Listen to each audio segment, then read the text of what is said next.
Peygamberimizin sallallahu aleyhi ve sellem ailesi Kureyş kabilesinin Haşimoğulları kolundan, bu kolunlarda Peygamberimizin dedelerinden olan Haşim'e gelin. Haşim cömertliğiyle meşhur bir kimseydi. Mekke'de saygın insanlarından Kureyş'in biri yaz diğer kış olmak üzere yılda 2 kez ticari yolculuğa çıkması gerektiğini de ilk adımlarını o atmıştı. Haşimoğulları Mekke yönetiminde söz sahibiydiler. Hacıların ağırlanması, su ve yiyecek ihtiyaçlarının karşılanması ve hacılara diğer gerekli hizmetlerin yapılması gibi önemli görevleri üstlenmişler tarafından sevilip sayılmış. Mekkelilerin başkanı olan su dayanı yerini yorumluyor. Oğlu takdirde bir bunun üzerine Abdülmuttalip devlet bir Allah'a inanmak, 2 meleklere inanmak, 3 kitaplara inanmak, 4 peygamberlere inanmak, 5 ahiret gününe inanmak, 6 kadar kazanmak.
Şimdi camimizde elhamdülillah bu yıl 430 tane öğrencimizin kaydını aldık.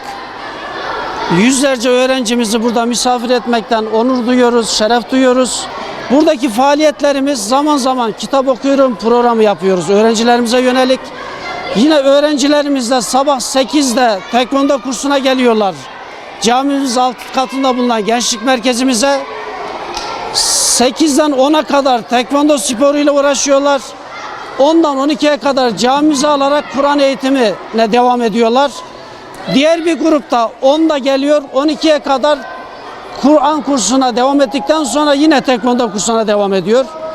Gaziantep Gençlik Spor İl Müdürlüğümüze de ayrıca teşekkür ediyoruz. Onlar da pazartesi günleri güreş antrenörü gönderiyorlar gençlik merkezimize, öğrencilerimize yönelik. Salı, çarşamba günleri de satranç antrenörü gönderiyorlar, masa tenisi. Onlara da ayrıca teşekkür ediyoruz. Camimizde elhamdülillah sosyal, kültürel ve sportif faaliyetlere de ağırlık veriyoruz. Haftanın 5 günü gençlik merkezimizde Kur'an öğrenen öğrencilerimize yönelik sportif aktivitelerimiz var.